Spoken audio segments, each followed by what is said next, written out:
From golf players flipping out at disrespectful interviewers, to press conferences turning into a war zone.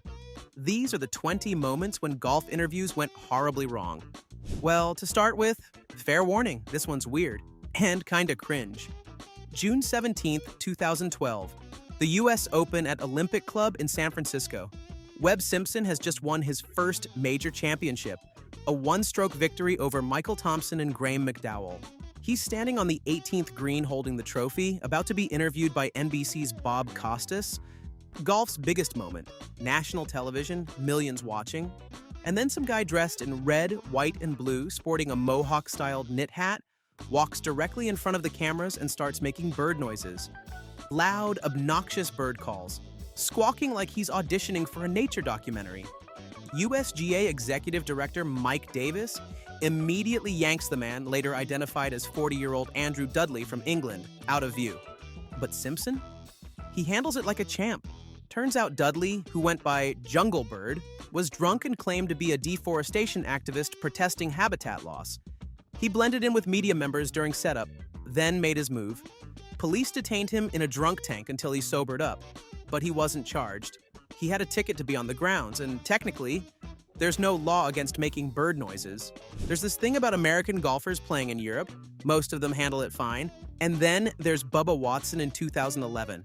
The long-hitting lefty had flown over to France for the Open de France, a rare European Tour appearance for him. He'd reportedly received around £200,000 just to show up. He was a two-time PGA Tour winner that year, hot off victories at the Farmers Insurance Open and the Zurich Classic of New Orleans. Easy money, right? On Tuesday, Watson toured Paris and took in the sights. When asked about it, he described the Eiffel Tower as that big tower, the Louvre as the building starting with an L, the Arc de Triomphe as this arch I drove round in a circle, and the Versailles Palace as the castle we're staying next to. "I'm a golfer, not a history major," he said. Okay, maybe he's just not a tourist guy. No big deal. Then, Watson shot 74 to 74 to miss the cut in a weak field. And that's when things went completely sideways. Standing in front of cameras after his second round, he started complaining about everything. The cameras, the lack of security, no ropes, not knowing which holes to walk through.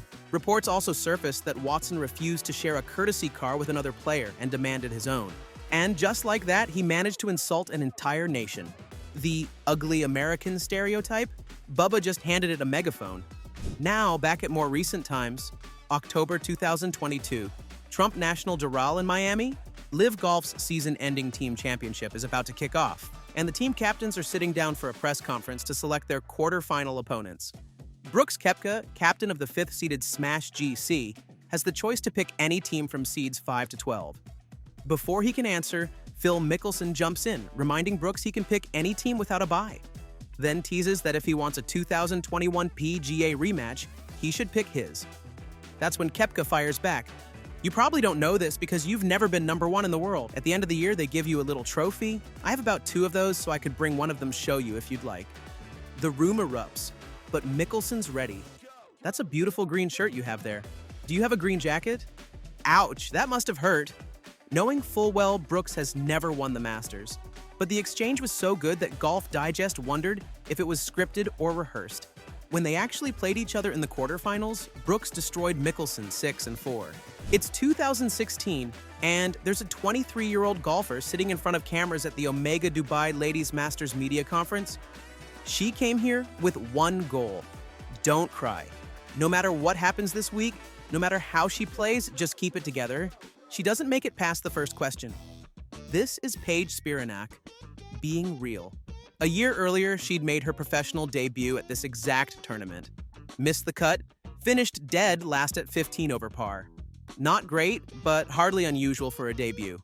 What happened next? The internet destroyed her. For 3 weeks, she couldn't look at social media.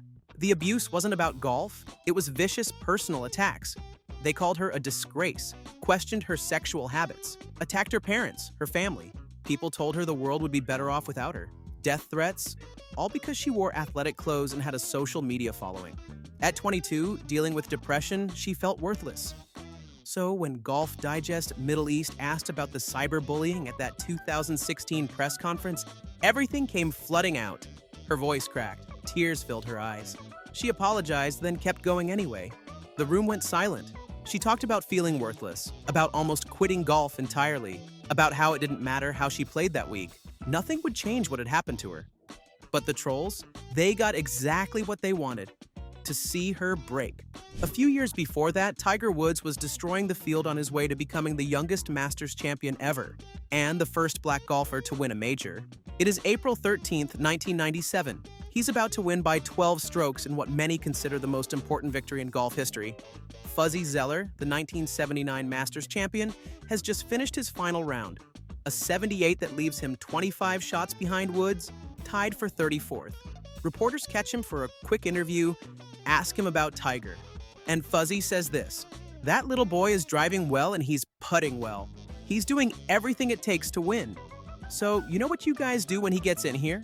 You pat him on the back and say congratulations and enjoy it, and tell him not to serve fried chicken next year. Got it." He snapped his fingers, turned to walk away, then added, "Or collard greens, or whatever the hell they serve." Just enough to light the fire. Zoeller later had to release a statement claiming he was joking. But it didn't matter. Kmart and Dunlop immediately terminated their sponsorship deals with him. Zoeller withdrew from the Greater Greensboro Chrysler Classic, choking back tears. Tiger eventually accepted the apology, saying Zeller's attempt at humor was out of bounds, but that no personal animosity was intended. They met for lunch weeks later and moved on. But the damage was done. Fuzzy's joke cost him everything. 5 straight birdies. That's what it takes to close out a Ryder Cup match, right? Brooks Koepka and Scotty Scheffler are on fire at Marco Simone in Rome. They birdie 14, 15, 16, 17, and 18. 5 consecutive holes. Nobody comes back from that. Except Jon Rahm does. He chips in for eagle at the par 4/16 to square the match. Then on 18, he drains another eagle that bounces off the backboard before dropping in. A shocking halve snatched from the jaws of defeat. Europe's crushing Team USA 6.5 to 1.5. And Koepka, he's had enough. In a post-round TV interview, he unloads, I want to hit a board and pout, just like Jon Rahm did. But you know, it is what it is. Act like a child, but we're adults. We move on." The next day, reporters swarm Rahm's press conference. They want the response. "I'm not going to stand here and say I'm a perfect example of what to do on a golf course," he said. "I let out some frustration hitting the board sideways. If Brooks thinks that's childish, it is. It is what it is." Koepka threw the punch. Rahm just smiled and walked away. December 2019. The Hero World Challenge in the Bahamas. Patrick Reed is leading the tournament by 3 shots heading into the 3rd round. Everything's going great until the par 5 11th hole. Reed's ball ends up in a waste bunker in a bad lie. He's preparing to play his 3rd shot when Golf Channel's cameras catch something. He takes 2 practice swings, and both times, his club clearly brushes sand away from directly behind the ball. After his round, Reed gets called into a room with officials. They show him the video. He's hit with a 2-stroke penalty for violating Rule 8.1a, improving his line of play. His bogey 6 becomes a triple bogey 8. About it, he said, "I felt like my club was that far behind the ball when I was actually taking the practice stroke. At the end of the day, it's my word versus their word. And they weren't standing there, they had a camera angle." Wait, the camera angle's fault? And to make it worse, a video surfaced of Reed doing the exact same thing at the same event in 2015. The internet had a field day. Patrick Reed's camera angle defense became instant meme material. It's 2003. Tiger Woods has won 8 majors. Phil Mickelson? 0. Tiger's dominating the sport like nobody's business, and Phil's sitting in Golf Magazine doing an interview. The interviewer asks about their relationship. Phil says they get along fine. No issues between them. "Well, maybe one," he adds with a grin. And then he drops it. "He hates that I can fly it past him now. He has a faster swing speed than I do, but he has inferior equipment. Tiger is the only player who is good enough to overcome the equipment he's stuck with." Wait, what? Phil had just switched to the new Titleist 983 series driver and Pro V1X ball, and he was bombing it longer than ever. Tiger, meanwhile, had recently completed his switch from Titleist to Nike clubs, Nike, which had just ventured into golf equipment the year before. According to the Orlando Sentinel, Phil's comments infuriated Nike. Bob Wood, the president of Nike Golf, called it a laughable assertion. pointing out that Mickelson had never beaten Woods in any significant tournament. And he had a point. Woods had won 4 majors with the Nike ball, 2 more after switching to the Nike driver, and set a scoring record in his first event using Nike irons. So Phil had to walk it back, saying his comments were taken out of context and that he meant it as a compliment to Tiger's incredible talent. Sure, Phil, a compliment. Ian Poulter has never been one to bite his tongue. The spiky-haired Englishman, known for his Ryder Cup heroics and flashy style, has built a reputation as golf's most combustible social media personality. And when those Twitter explosions spilled into press conferences, things got messy.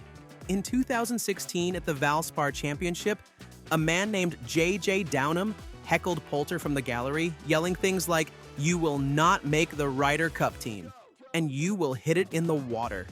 Poulter obliged on the water part, then had Downham removed, but it didn't end there.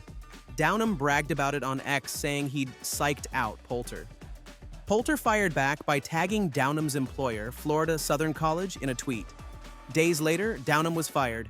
Later that year, after being caught on video berating a cameraman following a quadruple bogey in Hong Kong, Poulter got into it again. A truck driver named Glenn Stacy called him out on Twitter, recounting a past run-in that painted Poulter as a jerk. Poulter tagged Stacy's employer, Reliable Carriers, threatening to never use their services. When journalists pressed him about his Twitter battles after joining Live Golf, Poulter blamed the media. "When it's one-way traffic, you shut down," he told The Telegraph. "When you don't feel whatever you say is being reported in its entirety, you go into your shell." In 2019, after another fan incident at the WGC FedEx St. Jude, Poulter complained, "Verbally abused on every hole does get a little old. Let's travel now to May 2021. The PGA Championship at Kiowa Island has just wrapped up, and Brooks Koepka, fresh off a tie for second place, is standing in front of Golf Channel cameras for a routine post-round interview with reporter Todd Lewis. Lewis asks what Koepka did well during his second round, and Brooks starts answering. He's talking about the greens, how difficult they were to read. Then, from behind him, comes the unmistakable sound. Clack, clack, clack. Metal spikes on the pavement. Bryson DeChambeau walks past, chatting with someone. And Koepka? He completely loses it. His eyes shut. Then they roll so hard they nearly disappear into the back of his head. He pauses, visibly annoyed, and then unloads. "I lost my train of thought, hearing that bull." Christ. The crew tries to hold it together. After a pause, Lewis says, "We're going to enjoy that in the TV compound." Koepka, completely unbothered, responds, "I honestly wouldn't even care." The Brooks-Bryson rivalry had been simmering for years. Arguments over pace of play, jabs about physique, the whole thing.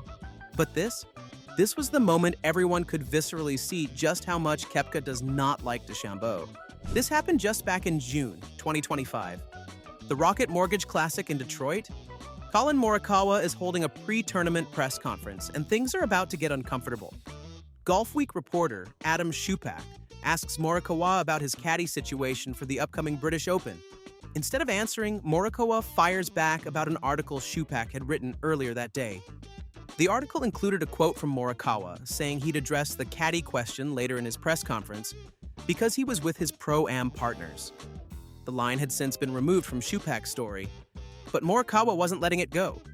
He accused Schupak of making him sound bad and putting him down for prioritizing his Pro-Am partners, guys who were paying serious money to be there. Schupak tried to defuse things, saying he thought he was actually giving Morikawa credit for being focused on his partners. Morikawa shot back that people could read it differently, and he felt it made him look dismissive. Then came the kicker. "You can write whatever you want. This is America. But don't put me down like that." By the next day, he doubled down, making it clear he wasn't going to sit back and let anyone take shots at him. The whole exchange was tense, awkward, and uncomfortable, over what most saw as a completely harmless quote. Now let's go to September 2014.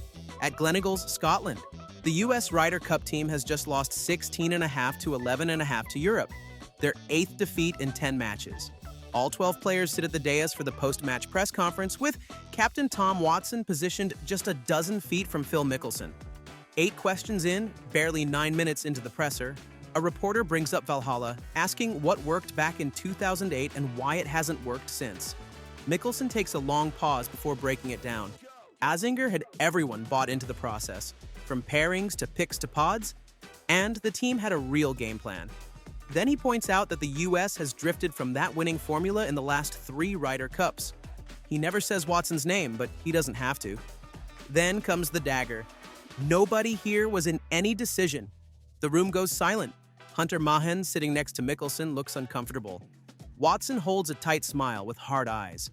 When asked to respond, Watson says, "I had a different philosophy as far as being a captain of this team. You know, it takes 12 players to win. It's not pods, it's 12 players." But with Watson sitting right there, Phil had just publicly torched his captain on live television. Back in 2022, on St. Albans, England, Greg Norman is holding a press conference ahead of Live Golf's inaugural event at Centurion Club. Norman is Live Golf chairman, and the league is backed by billions from Saudi Arabia's public investment fund. The questions come fast about Saudi Arabia's human rights record. When asked about the 2018 murder of Washington Post journalist Jamal Khashoggi, which a U.S. intelligence report named Saudi Crown Prince Mohammed bin Salman as responsible for approving, Norman tries to sidestep it, saying, "Look, we've all made mistakes, and you just want to learn from those mistakes and how you can correct them going forward." Wait. We've all made mistakes? When pressed if he thought state-sponsored murder constituted just a mistake, Norman shut it down. "I'm not going down this road, guys. Let's just stay focused on the golf. You've got to be making this up." It didn't take long for the anger to go global. Khashoggi's fiancée, Hatice Cengiz, spoke to The Telegraph about how painful it was to see Jamal's brutal killing dismissed as just a mistake. Even Australian golfer Kerry Webb chimed in on Twitter, saying the news shattered her childhood image of a hero. And "we've all made mistakes" became the most tone-deaf line in golf history. Sergio Garcia and Tiger Woods had been feuding for weeks after an incident at the Players' Championship. The tension was already thick. Then came the European Tour Awards dinner in May 2013. Golf Channel's Steve Sands jokingly asked Garcia if he'd be inviting Woods over for dinner during the upcoming US Open. Garcia's response was, "We will have him round every night. We will serve fried chicken." Oh my. Fried chicken references are associated with racial stereotypes of African Americans. The same ugly territory Fuzzy Zeller had stumbled into back in 1997. Garcia left the dinner before anyone could question him. But hours later, he released a statement that reads, "I answered a question that was clearly made towards me as a joke with a silly remark. But in no way was the comment meant in a racist manner." Tiger didn't buy it. He fired back, and the next day, Garcia talked about feeling sick, his heart pounding out of his chest. He admitted his answer was totally stupid and out of place. But that wasn't the end of Sergio's interview disasters. Fast forward to 2019 in Saudi Arabia. Garcia gets disqualified for serious misconduct after damaging 5 greens in frustration. Players in 4 groups behind him all complained about the mess he left. His response? Another statement. He respects the decision, damaged a couple of greens in frustration, apologizes, won't happen again. Except it wasn't a couple, it was 5. 5 greens torn up like a toddler throwing a tantrum? Same pattern. Bad behavior, weak apology, move on. Classic Sergio. Lexi Thompson was cruising at the 2017 ANA Inspiration, 2-shot lead, 12 holes into the final round, looking like she was about to claim her second major title. Then, LPGA rules official Sue Witters approached her walking to the 13th tee. Thompson had no idea why. Here's what happened. Someone watching on TV had emailed officials during Sunday's final round about a violation from Saturday. Thompson had marked a 1-foot putt on the 17th green, but when she replaced the ball, it was maybe an inch out of position. 4-stroke penalty, 2 for the violation, 2 more for signing an incorrect scorecard. Her 2-shot lead instantly became a 2-shot deficit. Thompson looked at Witters and asked, "Is this a joke?" It wasn't. She was in tears on the 13th tee. Somehow, she birdied 3 of the next 6 holes to force a playoff with So-Yeon Ryu. On 18 in regulation, she crushed her approach and left a 15-foot eagle putt inches short that would have won it. Ryu won the playoff on the first hole. Gut-wrenching doesn't even begin to describe it. Here's this guy again. But it is February 2010. PGA headquarters in Ponte Vedra Beach, Florida. 3 months after crashing his car into a fire hydrant outside his home, an incident that triggered shocking revelations about serial infidelity, Tiger Woods is finally ready to speak. Sort of. The setup is bizarre from the start. Woods stands at a podium backed by a presidential blue curtain. His mother is there. His wife, Ellen, not there. A small pre-selected group of associates fills the room. Members of the media are present but aren't allowed to ask questions. For 13 and a half minutes, Woods reads from white sheets of paper on the podium in a steady, robotic voice. And then it comes. I was unfaithful. I had affairs. I cheated. What I did was not acceptable. In the entire thing, he uses the word sorry 3 times and apology twice. He even stumbles a few times reading the statement, but offers no new details about what happened or when he'll return to golf. When it ended, Woods answered no questions. None were allowed. He hugged his mother, who whispered, "I'm so proud of you. Never think you stand alone." The whole thing felt like corporate damage control. Stiff, awkward, over-rehearsed, and it left people even angrier than before.